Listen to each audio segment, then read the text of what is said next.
Middle east एक बार फिर युद्ध की आग में झुलसता दिखाई दे रहा है। ईरान और इजराइल के बीच लंबे समय से जारी तनाव अब खुली सैन्य कार्रवाई में बदलता नजर आ रहा है।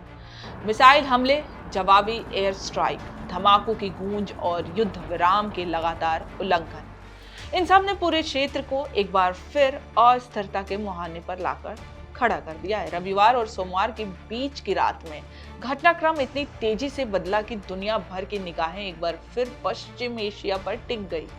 एक तरफ ईरान के इजराइल पर कई मिसाइल दागी तो दूसरी ओर इजराइल वायुसेना ने ईरान के भीतर सैन्य ठिकानों को निशाना बनाया।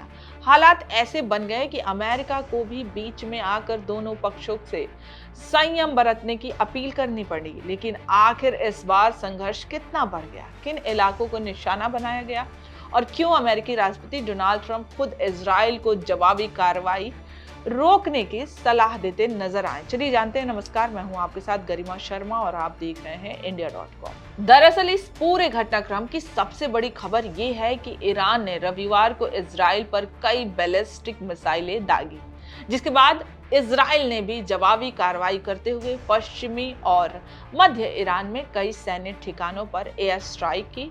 इजराइल डिफेंस फोर्स यानी आईडीएफ ने दावा किया है कि उसकी वायुसेना ने ईरानी सैन्य प्रतिष्ठानों को निशाना बनाया है। वहीं ईरान की सरकारी मीडिया के अनुसार तेहरान, तबरीज, इस्फहान और कराज के आसपास धमाकों की आवाजें सुनाई दी गई।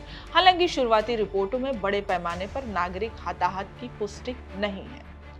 इसी बीच ईरान के इस्लामिक रेवोल्यूशनरी गार्ड कॉर्प्स यानी आईआरजीसी ने बयान जारी कर कहा है कि यह हमला केवल एक चेतावनी है और पूरे सप्ताह जारी रहने वाले सैन्य अभियानों की शुरुआत है। ईरान ने साफ शब्दों में कहा है कि अगर इजराइल ने आगे भी आक्रामक कार्रवाई जारी रखी तो जवाब और बड़े स्तर पर दिया जाएगा। स्थिति तब और गंभीर हो गई जब यमन की दिशा से भी इजराइल की ओर मिसाइल दागे जाने की सूचना सामने आई। इसके बाद यरूशलेम, तेल अवीव और मध्य इजराइल के कई बड़े इलाकों में एयर स्ट्राइक के सायरन बजने लगे। लोगों को बंकरों में जाने की सलाह दी गई। दूसरी ओर इजराइल ने भी साफ संकेत दिया है कि वो किसी भी हमले का जवाब देने के लिए तैयार है।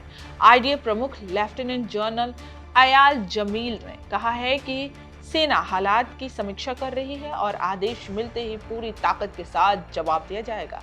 इजराइल ने यह भी कहा है कि वो लेबनान के हिजबुल्लाह के खिलाफ अपना ऑपरेशन जारी रखेगा। इस पूरे संघर्ष के बीच एक और बड़ा घटनाक्रम सामने आया जब अमेरिकी राष्ट्रपति डोनाल्ड ट्रंप ने ईरान और इजराइल दोनों के संयम बरतने की अपील की। ट्रंप ने कहा है कि दोनों पक्ष अपनी सैन्य कार्रवाई कर चुके हैं और अब आगे हमलों की जरूरत नहीं है। उन्होंने संकेत दिया है कि वो इजरायली प्रधानमंत्री बेंजामिन नेतन्याहू से बात कर जवाबी कार्रवाई को सीमित रखने का आग्रह करेंगे। फिलहाल पश्चिम एशिया एक बार फिर बेहद संवेदनशील मोड़ पर खड़ा है। अप्रैल में जिस युद्ध विराम पर सहमति बनी थी वो अब लगभग नाम मात्र के बराबर रह गया है और दोनों पक्ष लगातार एक दूसरे पर हमलों के आरोप लगा रहे हैं। इस बढ़ते तनाव का असर सिर्फ युद्ध क्षेत्र तक सीमित नहीं है, वैश्विक ऊर्जा बाजार भी इसकी चपेट में आ चुका है। संघर्ष की आशंका बढ़ने के साथ ही अंतर्राष्ट्रीय बाजार में कच्चे तेल की कीमतों में तेजी देखने को मिली है। ब्रेंट क्रूड और अमेरिकी क्रूड दोनों की कीमतें ऊपर चली गई हैं, जिसका असर आने वाले दिनों में दुनिया पर भी दिखाई देगा। ऐसे में सबसे बड़ा सवाल यही है कि क्या ट्रंप की अपील के बाद हालात शांत होंगे या फिर ये संघर्ष एक बड़े क्षेत्रीय युद्ध का रूप ले सकता है। क्या युद्ध विराम पूरी तरह टूटने की कगार पर पहुंच चुका है और क्या इसका असर वैश्विक तेल आपूर्ति और अंतर्राष्ट्रीय राजनीति पर और गहरा पड़ेगा।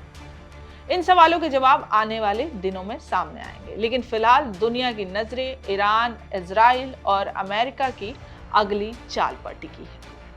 फिलहाल इस खबर में इतना ही। आप बने रहिए इंडिया.com के साथ।